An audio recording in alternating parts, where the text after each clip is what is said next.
ఈరోజు సందర్భంగా వైఎస్ జగన్మోహన్ రెడ్డి గారు మా అధ్యక్షులు గౌరవనీయులు మాజీ ముఖ్యమంత్రి వర్యులు వైఎస్ జగన్మోహన్ రెడ్డి గారి ఆదేశాల మేరకు ఈరోజు చలో మెడికల్ కాలేజెస్ అనే కార్యక్రమాన్ని చేపట్టడం జరిగింది. అందరికీ తెలుసు, మన రాష్ట్రానికి ఎంతో కష్టపడి సెంట్రల్ గవర్నమెంట్ తో మాట్లాడి మన రాష్ట్రానికి 17 మెడికల్ కాలేజెస్ ని తీసుకురావడం జరిగింది. మనందరికీ తెలుసు మెడికల్ కాలేజెస్ తక్కువగా ఉన్నాయి. మరి విద్యార్థులు ఇంజనీరింగ్ కాలేజెస్ చాలా ఉన్నాయి, కానీ మెడికల్ కాలేజెస్ తక్కువగా ఉన్నాయి. మెడికల్ కాలేజెస్ ఎక్కువగా ఉండడం వల్ల ఒక విధంగా వైద్యం, ఇంకొక విధంగా విద్య రెండు కూడా అందరికీ అందేదానికి అవకాశం ఉంటుందని ఎంతో కష్టపడి వైఎస్ఆర్సిపి ప్రభుత్వంలో మేము ఈ కాలేజెస్ ని సాధించడం జరిగింది. అప్పుడే ఒక 5 కాలేజెస్ కూడా పూర్తిగా కంప్లీట్ అయిపోయి ప్రారంభ దశకు వచ్చాయి. మరి మిగతా కాలేజెస్ కూడా ఇప్పుడు మీరు చూస్తున్నారు, ఆల్మోస్ట్ 50% ఆఫ్ ద కన్స్ట్రక్షన్ అయిపోయింది. ఇంకా ఒకవేళ మా ప్రభుత్వమే ఉండింటే ఈ పార్టీకి కాలేజెస్ ఇనాగ్రేట్ చేసి ఉండేవాళ్ళం. ఎంతమంది విద్యార్థులకు ఎక్కడో వెళ్ళి నీట్ ఎగ్జామ్స్ లో వాళ్ళకి మంచిగా చదువుకున్న పిల్లలకి మన రాష్ట్రంలోనే వాళ్ళకి చదువుకునే అవకాశం కలిగిస్తుంది మెడికల్ కాలేజెస్. అటువంటిది ఈరోజు ప్రైవేటీకరణ చేస్తే మరి నీట్ లో కానివ్వండి, మిగతా ఏ పద్ధతి విధంగా కూడా మెడికల్ కాలేజెస్ మెడికల్ సీట్స్ రావడం చాలా ఇబ్బందిగా అవుతుంది. ప్రైవేట్ వ్యక్తులు ఎవరైనా సరే ఒక వ్యాపారంగా వాళ్ళు ఇక్కడ ఇన్వెస్ట్ చేస్తే మరి వాళ్ళ లాభం చూసుకుంటారు, కానీ ప్రభుత్వానికి కానీ ప్రజలకి కానీ ఎటువంటి సౌకర్యం ఉండదు అనేది మరి కూటమి ప్రభుత్వం ఆలోచించాలి. కూటమి ప్రభుత్వం అన్ని కూడా ప్రైవేటీకరణ చేసుకుంటూ వెళ్ళిపోతున్నారు. మరి ఇవన్నీ ఈ విధంగా ప్రైవేటీకరణ చేసుకుంటే మరి ప్రభుత్వానికంటూ ఏమన్నా ఆస్తులు ఉంటాయా, ప్రభుత్వానికంటూ ఏమన్నా ఉంటుందా అని ఆలోచించాల్సిన అవసరం ఇవాళ ఉంది. ఏదో ముందు చూపుతో ఏవో చేస్తా అంటూ ఈ రోజు ఉన్నవి కూడా తీసేయడం అనేది ఎంతవరకు సమంజసమో కూటమి ప్రభుత్వం ఆలోచించాలి. ఈ రోజు పెద్ద ఎత్తున విద్యార్థులు, యువత, మహిళా విభాగాలు మరి అందరం కూడా నియోజక సమన్వయకర్తలు అందరం కూడా ఇవాళ వచ్చి పెద్ద ఎత్తున ఈ సమస్యను మేము ముందుకు తీసుకెళ్తున్నాము, ప్రజల దృష్టికి తీసుకుని వెళ్తున్నాము. ప్రజలందరూ కూడా ఏకమై ఈ ప్రైవేటీకరణని మనం ఆపాలి. అందరూ కలిసికట్టుగా ముందుకు వెళ్తే తప్పకుండా ప్రభుత్వం ముందుకు దిగి వస్తుందని మేము అందరం కూడా అనుకుంటున్నాం. కూటమి నాయకులు నిన్ననే సందర్శించి 20% పనులు కూడా జరగలేదని చెప్పేసి కూటమి నాయకులు ఆరోపించారు. వాళ్ళు ఓన్లీ ఏం చేస్తున్నారంటే ఎక్కడో ఒక దగ్గర ఒక మూలకి ఏదైనా మన హాస్టల్ దో ఏదైనా కన్స్ట్రక్షన్ ఉంది కదా, అది చూపిస్తున్నారు. మీరు ఇక్కడ చూడండి, మెయిన్ కాలేజ్ ఎంతవరకు స్టార్ట్ అయిందో, ఎంతవరకు ఉందో. పక్కన ఆల్రెడీ స్టాఫ్ బిల్డింగ్ కూడా రెడీ అయిపోయింది, హాస్టల్స్ రెడీగా ఉన్నాయి. కొన్ని ప్రాంతాలలో కొన్ని నియోజకవర్గాలలో 5 మెడికల్ కాలేజెస్ కంప్లీట్ అయ్యాయి. నంద్యాల నిన్న శిల్ప రవి గారు కూడా మాట్లాడారు, నంద్యాలలో కూడా మొత్తం కాలేజ్ కంప్లీట్ అయింది. ఒక పేరు పెట్టడం ఒకటే తక్కువగా ఉంది, ఆ పేరు పెట్టడానికి కూడా కూటమి ప్రభుత్వానికి చేత కావట్లేదని కూడా చెప్పడం జరిగింది. మరి ప్రజలకు, మీకు కూడా మీడియా వ్యక్తులు మీకు తెలుసు కదా ఏ విధంగా ఎందుకు ముందుకు పోతుంది. ప్రజల్ని మభ్యపెట్టినంత మాత్రాన ప్రజలు అంత అమాయకులు కాదు, ప్రజలకు వాస్తవాలు తెలుసు. మనం ఏదో చూపించినంత మాత్రాన దాన్ని భ్రమించే పరిస్థితుల్లో ప్రజలు లేరు.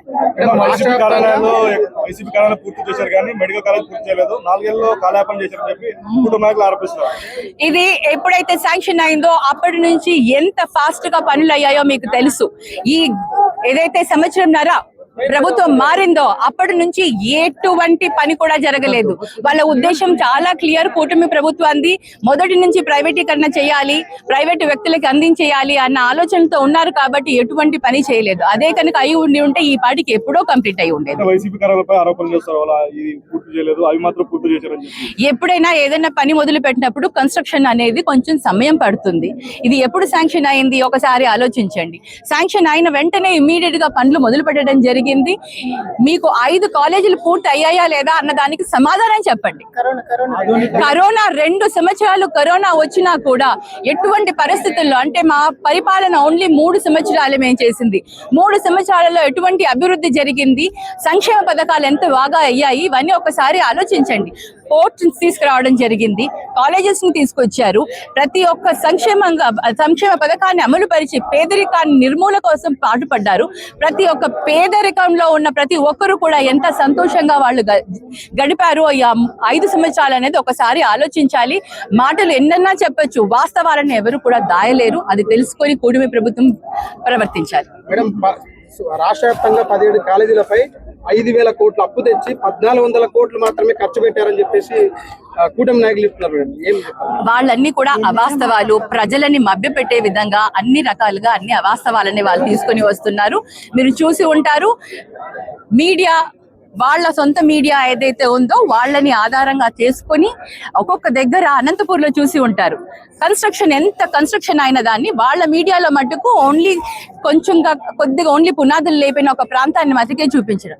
వాస్తవానికి మళ్ళీ మాజీ మంత్రి గారు తను వెళ్ళి ఉషశ్రీ చరణ్ గారు వెళ్ళి చూపించడం జరిగింది. ఎంత అంటే ఏ విధంగా ప్రజలను మభ్యపెట్టాలని, ఏ విధంగా వాళ్ళు మాయ చేయాలని ప్రయత్నిస్తున్నారో మీడియా మీకు బాగా తెలుసు, ప్రజలకి బాగా తెలుసు.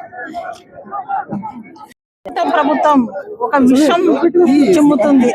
ఎందుకంటే ఒక జగనన్న హయాంలో మరి 2 సంవత్సరాలు కరోనా కష్టాల్లో ఉన్నా కూడా చెప్పినవన్నీ కూడా 99% అన్ని కూడా అమలు చేసి మళ్ళా కూడా విద్యా వైద్యం చాలా ముఖ్యం, ఆరోగ్యమే మహాభాగ్యం అనే విధంగా మరి ఎప్పుడూ లేని విధంగా 17 మెడికల్ కాలేజీలు తీసుకొని వచ్చి మరి శాంక్షన్ చేయించుకొని కేంద్రం ద్వారా మరి ఈరోజు 5 మెడికల్ కాలేజీలన్నీ పూర్తి చేసి కొన్ని దానిలలో సీట్లు కూడా రావడం, పిల్లలు కూడా చదవడం కూడా అవుతుంది.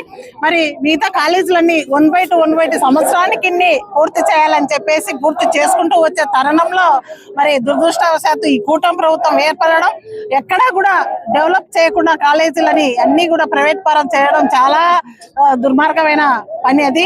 ఎందుకంటే పీపీపీని ఖచ్చితంగా రద్దు చేయాలని నిదానంతో ఈ రోజు పెద్ద ఎత్తున యువత, ప్రతి విద్యార్థులు కూడా ఈ రోజు ఎక్కడైతే మెడికల్ కాలేజీలు ఉన్నాయో అన్నిని కూడా ముట్టడించడం జరిగింది. ఖచ్చితంగా జగనన్నకు మంచి పేరు వస్తుందని ఒకే దురుద్దేశంతో చంద్రబాబు నాయుడు గారు అండ్ వాళ్ళ కూటమి వాళ్ళంతా కూడా, జనసేన వాళ్ళైతే మేము పవన్ కళ్యాణ్ గారు మరి లోకేష్ గారు వీళ్ళంతా కూడా ఒక విషయం జిమ్మి ఈ రోజు మరి ఒక జగనన్నకు మంచి పేరు వస్తుందని చెప్పేసి మరి పేదవాళ్ళందరికీ నోట్లో మట్టి కొట్టే విధానాన్ని ఈ రోజు అమలు చేస్తున్నారు. ఈరోజు ఎందుకు మీకు అంత కసి? ఈరోజు సుమారుగా దాదాపుగా ఇప్పటికి మీరు కూడా పూర్తి చేసి నింటే 2,500 సీట్లు ఈరోజు మెడికల్ సీట్లు వచ్చేవి.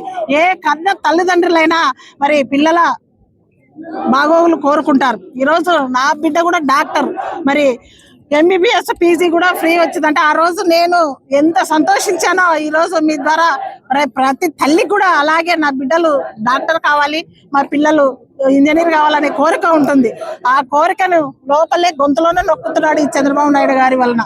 ఈ రోజు ఎంత పాపం మూట కట్టుకుంటున్నారంటే ఎక్కడ చూసినా కూడా ఇంత పెద్ద కన్స్ట్రక్షన్ జరిగిన ఆదోన్లోనే మరి ప్రైవేటీకరణ చేస్తున్నారంటే ఇది ఎంత పెద్దగా డెవలప్ అయింది, ఎంత పెద్దగా కన్స్ట్రక్షన్ జరుగుతుంది. ఇలాంటి విధానాన్ని కూడా వైసీపీ వాళ్ళొక్క దాంట్లోనే MBBS చదివే పిల్లల కోరికలు ఉన్నారు.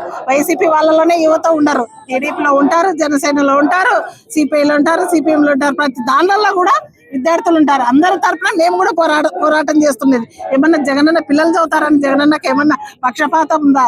ఈ రోజు ఒక విషయం చంద్రబాబు నాయుడు గారి, నేను 4 టర్ములు సీఎం అయినా పార్టీ ఇండస్ట్రీ అని చెప్పుకున్న చంద్రబాబు నాయుడు గారికి ఈ రోజు మెడికల్ కాలేజీలు డెవలప్ చేసే ఉద్దేశం లేదు. కాబట్టి పేదవాళ్ళకి మరి న్యాయం చేయాలని ఏ పక్కన లేదు. పేదవాళ్ళు అంటేనే ఆయనకి గిట్టదు, రైతులు అంటే గిట్టదు, యువత అంటే గిట్టదు ఆయనకి. మరి ఇవన్నీ కూడా గ్రహించాలి ప్రజలంతా కూడా. మేము ఖచ్చితంగా వీటన్నిటిని కూడా మెడికల్ కాలేజ్ సాధించుకున్నంత వరకు కూడా వైసీపీ మరి యువత తరపున, ప్రతి విద్యార్థి తరపున పోరాటం చేస్తామని చెప్పేకి ఇది ఒక ఫస్ట్ స్టెప్ వేసాం. తర్వాత కూడా ఈ ప్రభుత్వం దిగి రాకుంటే మరి అదే పీపీపీ విధానాన్ని మళ్ళీ అదే కోరుకుంటే పెద్ద ఎత్తున ఉధృతం చేస్తామని చెప్పేసి కూటమి వాళ్ళకి ఈ రోజు ఖచ్చితంగా తెలియజేస్తున్నాం. ఈ రోజు చెలో మెడికల్ కాలేజీ కార్యక్రమంలో భాగంగా ఈ రోజు మా జిల్లా అయిన కర్నూలు ఆదోని పట్టణానికి రావడం జరిగింది. ఈరోజు చూస్తా ఉన్నాం, మరి దాదాపుగా పూర్తిగా వచ్చిన ఈ ఆదోని మెడికల్ కాలేజ్ ని ప్రైవేట్ పరం చేసి చంద్రబాబు నాయుడు ఎంత పాపం మూట కొట్టుకుంటున్నాడు అంటే అంత పాపం మూట కొట్టుకుంటున్నాడు. ఈ రోజు ఒకవేళ మీరందరూ అడగొచ్చు, ఒక medical college, government medical college వచ్చినందువల్ల ఏమిటి లాభం అని చెప్పని ఈ ఏరియా ప్రజానికానికి అంతటికి కూడా ఒక గవర్నమెంట్ మెడికల్ కాలేజ్ వస్తే ఇక్కడ ఒక సూపర్ స్పెషాలిటీ హాస్పిటల్ ఉంది, పిహెచ్సి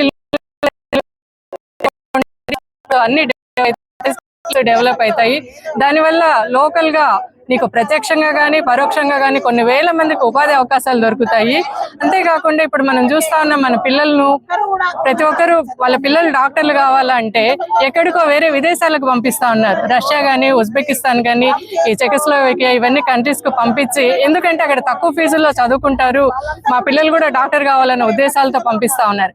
కానీ అక్కడ మొన్న చూసినాం, మరి రష్యా ఉక్రెయిన్ వార్ జరిగినప్పుడు మన పిల్లలు ఎంతమంది అక్కడ మెడిసిన్ చేసే పిల్లలు అక్కడ నుంచి ఇండియాకి తిరిగి రావడానికి ఎంత ఇబ్బందులు పడినారు, ఇక్కడ ఉన్న వాళ్ళ తల్లిదండ్రులు ఎంత క్షోభకు గురి అయినారని ఇవన్నీ గమనించే మన జగనన్న గారు 17 మెడికల్ కాలేజీలను మన రాష్ట్రంలో ప్రతి జిల్లాకు ఒక మెడికల్ కాలేజీ ఉండాలా అన్న ఉద్దేశంతో తీసుకొని రావడం జరిగింది. ఆ 17 మెడికల్ కాలేజీలను దశల వారీగా ముందు 5 మెడికల్ కాలేజీలు, తర్వాత 5, తర్వాత 7 కాలేజీలు అని చెప్పని 3 దశలుగా విభజించి 5 మెడికల్ కాలేజీలు ఆల్రెడీ అడ్మిషన్స్ స్టార్ట్ అయ్యి కాలేజెస్ రన్ అవుతా ఉన్నాయి. తర్వాత మిగతా 5 మెడికల్ కాలేజీలలో 2 మెడికల్ కాలేజీలు ఈ అకాడమిక్ ఇయర్ కు కంప్లీట్ అయినాయి. పాడేరు మెడికల్ కాలేజీలో 150 సీట్లు వస్తే ఈ కూటమి ప్రభుత్వం 100 సీట్లకు బొక్కబెట్టి మాకు వద్దని చెప్పని ఎన్నికిచ్చేసి కేవలం 50 సీట్లతో అలాట్ చేసినారు. అదే పులివెందుల మెడికల్ కాలేజీకి 50 సీట్లను సెంట్రల్ గవర్నమెంట్ అలాట్ చేస్తే ఎంత కక్షపూరితము, ఎంత వ్యక్తిగత కక్ష కాకపోతే చంద్రబాబు నాయుడు పులివెందుల కాలేజీకి వచ్చిన 50 సీట్లను ఎన్నిక పంపించేసినాడు. ఇది అంతా వ్యక్తిగత కక్ష కాదా అని చెప్పని అడుగుతున్నాను. ప్రజలను ఈ రకంగా ఇబ్బందుల పాలు చేసి మోసపాలు చేయడము మంచి పద్ధతి కాదు. ఇంకొక విషయం, ఇక్కడ జగనన్న గంటాపదంగా చెప్పినాడు. ఆ రోజు జగనన్న ఏ రకంగా రివర్స్ టెండరింగ్ చేసి మళ్ళా టెండర్లను పిలిచి ప్రభుత్వ ఖజానాకు బొక్కబడకుండా చేసినారో, ఈ రోజు మళ్ళా రేపు రాబోయేది మన ప్రభుత్వమే, వైఎస్ఆర్సీపీ ప్రభుత్వం వస్తుంది, రాసి పెట్టుకోండి. ఈ రోజు మీరు ఏవైతే ప్రైవేటీకరణ చేయాలని, పీపీపీ పద్ధతిలో చేయాలని ఆలోచన చేస్తున్నారో, ఎవరైతే టెండర్లకు పోయి ఆ కళాశాలను హస్తగతం చేసుకోవాలని చూస్తున్నారో వాళ్ళందరికీ ఇదే ఒక హెచ్చరికగా మీరందరూ తీసుకోవాలా. రేపు వచ్చేది మళ్ళా మన జగనన్న ప్రభుత్వం వస్తుంది. వచ్చిన వెంటనే మళ్ళా రివర్స్ టెండరింగ్ ద్వారా ఈ 10 మెడికల్ కాలేజీలను కూడా వెనక్కి తీసుకొని గవర్నమెంట్ కాలేజెస్ గా ఖచ్చితంగా అనౌన్స్ చేస్తాడు జగనన్న. జగనన్న మాట ఇచ్చినాడంటే తప్పడు. ఎప్పుడైనా సరే పేద మధ్యతరగతి ప్రజలకు, విద్యార్థులకు జగనన్న అండగా ఉంటాడు. కాబట్టి ఈ రోజుకైనా చంద్రబాబు నాయుడు బుద్ధి తెచ్చుకొని ఈ పీపీపీ పద్ధతికి స్వస్తి పలకాల. ఎందుకంటే దేశంలో ఎక్కడ ఏ రాష్ట్రం కూడా పీపీపీ పద్ధతిలో లేదు. ఒక గోవా, ఉత్తరాఖండ్ రాష్ట్రాలలో ఉన్నా కూడా అక్కడ ఉన్న తీవ్రమైన ప్రజా వ్యతిరేకత వల్ల వాళ్ళు కూడా ఆ పీపీపీ పద్ధతికి స్వస్తి పలికినారు. కాబట్టి ప్రజలందరూ గమనిస్తా ఉన్నారు. కూటమి ప్రభుత్వం కూడా ఇంకొకసారి ప్రజల జోలికి, ఈ ప్రజలకు పనికి వచ్చే ఉపయోగపడే ఈ ప్రభుత్వ మెడికల్ కాలేజీల జోలికి పోకుండా వెంటనే వాటిని మళ్ళా గవర్నమెంటే రన్ చేసేలాగా యాక్షన్ తీసుకోవాలని చెప్పని పత్రికాముఖంగా తెలియజేస్తున్నాను.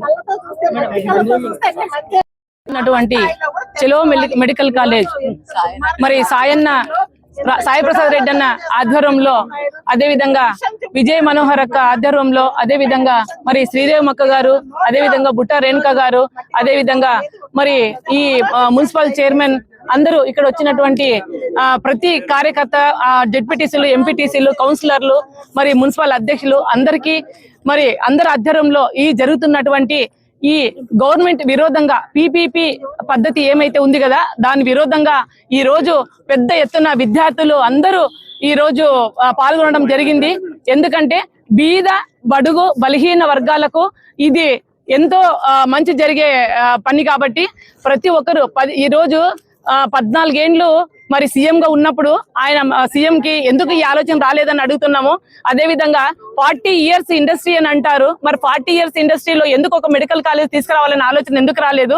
మరి స్వతంత్రం వచ్చినప్పటి నుంచి మన రాష్ట్రంలో 11 మెడికల్ కాలేజీలు ఉన్నాయి.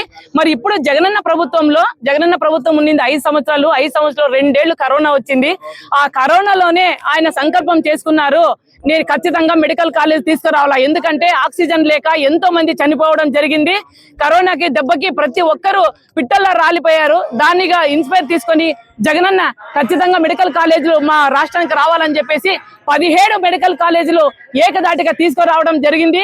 దీన్ని ప్రైవేటీకరణ చేయాలని ఈ దురుద్దేశం. ఎందుకంటే మరి ఈ ప్రైవేటీకరణ ఎందుకు చేయాలంటే ఈ ప్రజలు ఇంగ్లీష్ చదవాలా, కాలేజీలో చదవాలి, ఇంగ్లీష్ కాలేజ్ చదవాలంటే ఇంగ్లీష్ వద్దంటారు. మరి ప్రజలు మళ్ళీ మెడికల్ కాలేజీల్లో మరి పిల్లలు మెడికల్ కాలేజ్ చదవాలా అని అన్నప్పుడు బీద బలహీన ప్రజలు మెడికల్ చదవకూడదా, ఎంబీబీఎస్ కాకూడదా అని నేను అడుగుతున్నాను. ఎందుకంటే ఈ రోజు ఒక చిన్న ఉదాహరణ, బళ్ళారిలో పోయి ఇక్కడ 10-14 మండలాలు వస్తాయి. ఈ మండలాలన్నీ బళ్ళారిలో పోయి, కర్ణాటకలో ఉన్న బళ్ళారిలో పోయి వైద్యం జరుగుతుంది. ప్రతి ఒక్కరికి ఒక డెలివరీ గానీ, చిన్న యాక్సిడెంట్ గానీ, హార్ట్ అటాక్ గానీ వచ్చినప్పుడు ప్రతి ఒక్కరు బళ్ళారి ఓపీడీలోనే ఎంతో మంది రోజుకి అడ్మిట్ అవుతున్నారు. మీరు కావాలంటే మీ ద్వారా మీరు వెళ్ళి చూసుకోవచ్చు అక్కడ. కాబట్టి మరి ఈ చంద్రబాబు నాయుడు గారు ప్రజలు పరిపాలన కాకోకున్నట్ల ప్రజల మీద విషం చెంపుతున్నాడు. మరి ఎక్కడ మీటింగ్ చేసినా, ఎక్కడ బహిరంగ సభ చేసినా జగనన్న ప్రభుత్వమే తలుస్తున్నాడు. కానీ మరి జగనన్న ప్రభుత్వం ఎలా చేసింటే అలా పేర్లు మార్చి ఆయన ప్రభుత్వాన్ని నడుపుతున్నాడు. ఎందుకంటే మా జగనన్న ఎలా లీడరో మరి చంద్రబాబు నాయుడు కూడా అలాగే లీడర్ అని మా అందరూ ప్రజలందరూ అనుకుంటున్నారు. ఎందుకంటే అమ్మఒడి అని తెచ్చినప్పుడు తల్లికి వందనం అని తెచ్చారు. నాడు నేడులో మరి ఎన్నో హాస్పిటల్స్ రిపేర్ చేశారు, ఎన్నో స్కూల్స్ రిపేర్ చేశారు. విద్యా రంగంలోన జగనన్న విప్లవాన్ని సృష్టించిన వ్యక్తి ఎవరైనా ఉన్నారు అంటే అది జగనన్న మాత్రమే అని చెప్పుకోవచ్చు. ఎందుకంటే ఈ రోజు వాళ్ళు ప్రజలకు మాట ఇచ్చిన సంక్షేమ పథకాల్లోన ప్రతి సంవత్సరము 4 లక్షల ఉద్యోగాలు ఇస్తామని చెప్పారు. మరి 5 ఏళ్లలో 20 లక్షల ఉద్యోగాలు ఇస్తారని చెప్పారు. ఆ ఉద్యోగాల సంగతి పక్కన పెడితే, ఎందుకంటే డైవర్షన్ పాలిటిక్స్ చేస్తున్నారు వీళ్ళు అంతే. ఎందుకంటే ఇచ్చిన సంక్షేమ పథకాలు ఎక్కడ ప్రజలు అడుగుతారో అని చెప్పేసి అందుకే ప్రతి ఒక్కటి ఈ రోజు ఈ మెడికల్ కాలేజ్ మీద పన్నారు. ఎందుకంటే మన పిల్లలు ఎక్కడో విదేశాలకు వెళ్లి చదువుతున్నారు. అలాంటివి మన రాష్ట్రంలోనే ఇన్ని మెడికల్ కాలేజెస్ ఉన్నప్పుడు ఈ ప్రతి ఒక్కటి 5 మెడికల్ కాలేజ్ కంప్లీట్ అయినాయి. ఇప్పుడు ఉండే మెడికల్ కాలేజీలు కూడా 70%, 80%, 50% వరకు వచ్చినాయి. మిగిలిన అమౌంట్ వేసి వాళ్ళు మళ్ళీ ముందుకి అంటే సంపద సృష్టించానని చెప్పారు కదా. మరి సంపద సృష్టిస్తానని చెప్పినప్పుడు సంపద ఉన్నప్పుడు తీసుకొని వచ్చి మెడికల్ కాలేజ్ కంప్లీట్ చేయొచ్చు కదా. దీన్ని ఎందుకు ప్రైవేటీకరణ చేస్తున్నారు? ప్రతి ఒక్కటి ప్రైవేటీకరణ చేయడానికి మీరెందుకు గవర్నమెంట్ ని నిరూపించుకున్నారని చెప్తున్నాను నేను. కాబట్టి ఈ రోజు ఈ పీపీ విధానాన్ని మేము అడ్డుకుంటున్నాము. పీపీపీ విధానం ముందుకెళ్తే దీన్ని సహించేది లేదు. ఎందుకంటే విద్యార్థులు మళ్ళీ బీద బడుగు బలహీన ప్రజల పిల్లలు విద్యార్థులు ఖచ్చితంగా ఈ మెడికల్ కాలేజ్ కంపల్సరీ కావాలి. ఎందుకంటే ప్రైవేటీకరణ చేస్తే చాలా ఇబ్బంది పడిపోతారు బీద ప్రజలందరూ. కాబట్టి మీరు పీపీపీ అని ఊదుకుంటూ వస్తే ఇక్కడ ఊదించుకునే వాళ్ళు ఎవరు లేరని సందర్భంలో తెలుపుతూ అందరికీ ధన్యవాదాలు తెలుపుతున్నాను. నా పేరు